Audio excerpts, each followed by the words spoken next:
A few moments ago, then, we had Matt Damon on talking about The Monuments Men. There wasn't time to do the review because the news came straight in there and took our place. So what did you think? I think there are several problems with Monuments Men, and they go kind of in order of importance like this. Firstly, you've seen the poster with all the famous faces on it, which is George Clooney, Matt Damon, Cate Blanchett, Bill Murray, John Goodman. John Goodman, Hugh Bonneville. And if you look at that poster, you can't quite figure out whether they're doing, stony face or sort of slightly smiley face. And it says the biggest heist ever in history. And one of the problems that the film has, I think, is that it can't quite get its tone right, because there is sort of comedic caper stuff going on, and yet there is also the tragedy of the war going on. And it never quite manages to decide what it is tonally that it's doing. Matt Damon talked about this desire for it to be a non-cynical movie. There's a very thin line between being non-cynical and naive and kind of simplistic. And again, I think the movie doesn't quite know how to negotiate that particular path. And the third thing is that it's a movie in which, words speak louder than actions.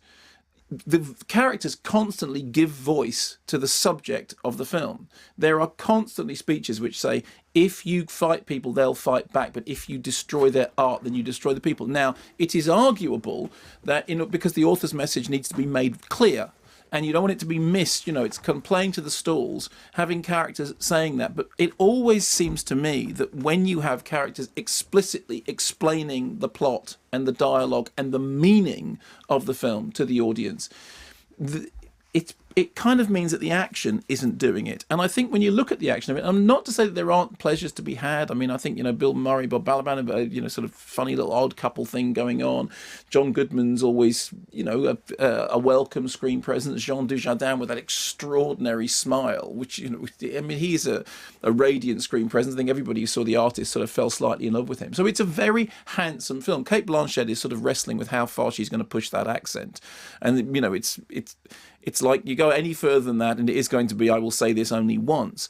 So I think in the end, what happens is it's a very handsomely mounted, very sort of earnestly sincere, but wobbly, both tonally and in terms of the way in which the thing is put together, constructed story that ends up being desperately episodic.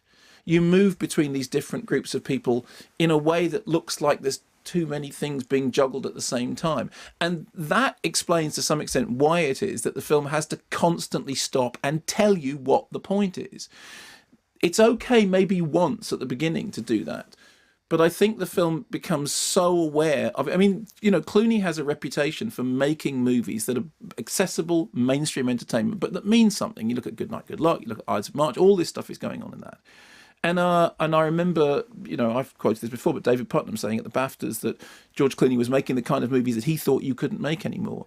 And I don't for one moment doubt his sincerity, but I think this is a false step.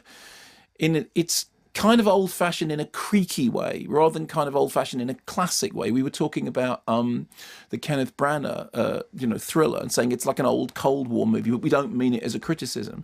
Well, this is like an old, he said pre-Vietnam, a World War II movie, but that's not the problem. The problem is that it's very simplistic, and it feels the need to stop and explain itself to you all the time. And I think most problematically, it cannot quite judge its own tone. It doesn't know how funny, snappy, jolly it wants to be, because then it's got the schmaltzy stuff and the sappy stuff and the tragic stuff, and it can't quite, those things feel unearned. And I think that's a problem. So I don't think it's terrible, but I think it's deeply, deeply flawed. However, there are enough people on screen doing enough things that are kind of quite passable to say it's not a terrible, it's got some very bad reviews. I know that it opened badly when it played at the festival, but I think that's a slightly different. Which was at Berlin? Yes, and I mean, people can you can interpret for yourself why. But the fact of the matter is, film festivals have got different audiences anyway. It was booed, wasn't it?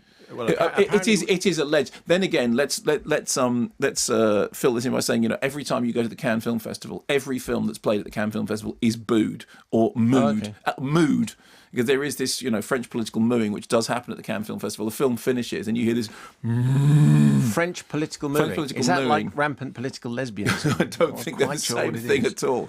But that's what happens at film festivals. This is the problem. So you said right at the very beginning on the poster, it uses the word heist. Yes. That's the wrong word. Yes, it is. It's not a heist, and that word instantly says caper. That Exactly. instantly says, here's a lot of fun, folks. But that's the problem, is it sort of wants to be a caper movie. It does want to be that, but it's in World War II.